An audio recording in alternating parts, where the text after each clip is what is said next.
الله لا إله إلا هو الحي القيوم لا تأخذه سنة ولا نوم.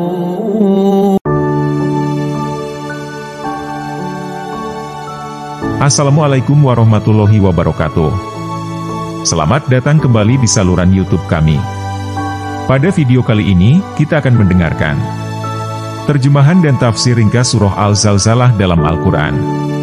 Surat ini terdiri atas 8 ayat, termasuk golongan surat-surat Madaniyah diturunkan sesudah surat An-Nisa.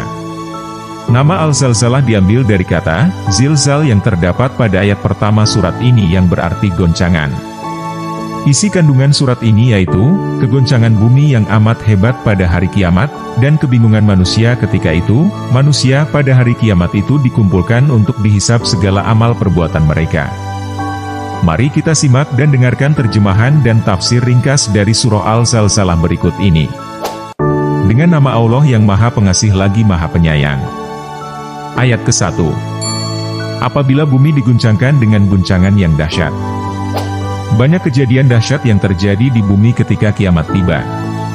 Apabila bumi diguncangkan oleh malaikat atas perintah Allah, dengan guncangan yang dahsyat setelah Israfil meniupkan sangkakala pertama. Ayat kedua.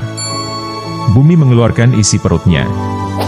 Dalam ayat ini, Allah menyatakan bahwa pada hari terjadi keguncangan itu, karena dahsyatnya, bumi menghamburkan isi perutnya yang terpendam berupa logam, harta simpanan, dan mayat-mayat dari kubur.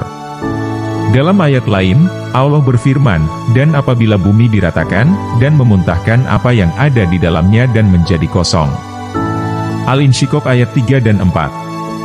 Contohnya, sebagaimana terjadi dengan letusan Gunung Krakatau pada tahun 1883, gempa dan tsunami di Aceh pada tahun 2004, lumpur panas di Sidoarjo, Jawa Timur sejak tahun 2006, dan lain-lain yang begitu dahsyat sehingga mengeluarkan lava dan isi perut bumi.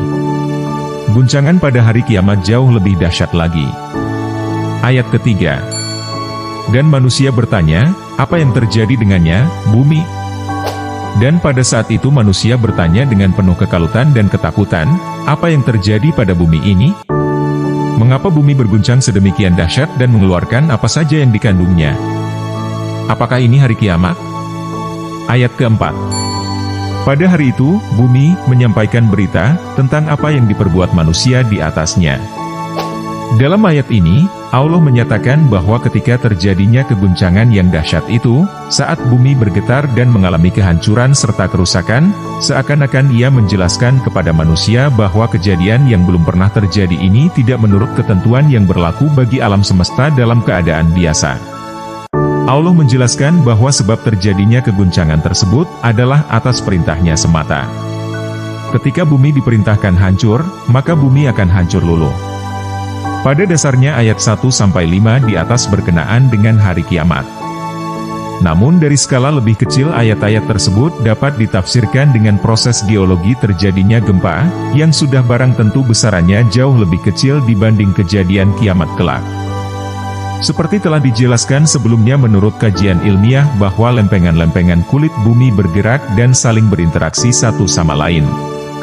Pada tempat-tempat saling bertemu, pertemuan lempengan ini menimbulkan gempa bumi. Sebagai contoh adalah Indonesia yang merupakan tempat pertemuan 3 lempeng, Eurasia, Pasifik, dan Indo-Australia. Bila 2 lempeng bertemu, maka terjadi tekanan, beban, yang terus-menerus, dan bila lempengan tidak tahan lagi menahan tekanan, beban, tersebut, maka lepaslah beban yang telah terkumpul ratusan tahun itu, dan dikeluarkan dalam bentuk gempa bumi. Ayat kelima. Karena sesungguhnya Tuhanmu telah memerintahkan yang demikian itu kepadanya. Dalam ayat ini, Allah menerangkan bahwa pada hari terjadinya kerusakan dan kehancuran bagi bumi serta terjadinya alam baru dan hidup baru, muncullah manusia dalam keadaan yang berbeda-beda dan berkelompok. Orang-orang yang beramal baik tidak sama dengan orang-orang jahat.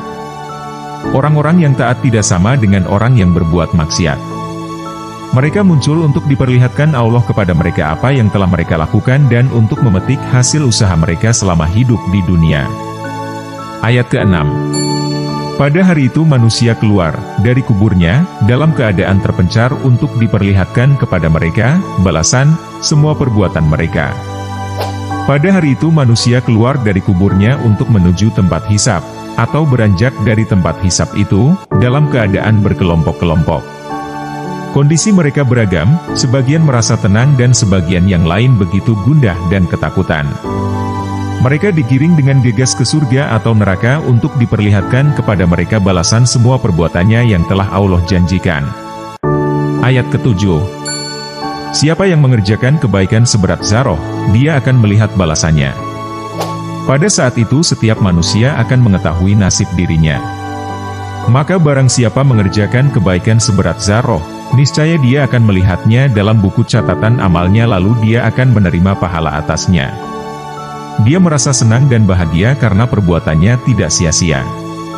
Ayat ke-8. Siapa yang mengerjakan kejahatan seberat zarah, dia akan melihat balasannya.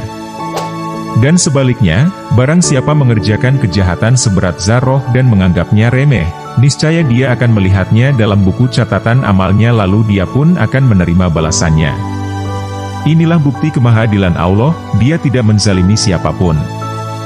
Dalam ayat-ayat ini, Allah merincikan balasan amal masing-masing. Barang siapa beramal baik, walaupun hanya seberat zarah niscaya akan diterima balasannya, dan begitu pula yang beramal jahat walaupun hanya seberat zarah akan merasakan balasannya. Amal kebajikan orang-orang kafir tidak dapat menolong dan melepaskannya dari siksa karena kekafirannya. Mereka akan tetap sengsara selama-lamanya di dalam neraka. Semoga terjemahan surat Al-Zalzalah ini bisa memberikan pemahaman yang lebih dalam tentang pesan yang terkandung di dalamnya. Jika Anda ingin menjelajahi lebih banyak surat dan mempelajari Al-Quran secara menyeluruh, jangan ragu untuk terus mencari ilmu dan mendalami ajaran agama Islam. Terima kasih atas dukungan dan kehadiran Anda di saluran kami. Jangan lupa untuk like, komen, dan subscribe agar tidak ketinggalan konten Islami berikutnya. Semoga keselamatan, rahmat, dan berkah Allah senantiasa menyertai kita. Wassalamualaikum warahmatullahi wabarakatuh.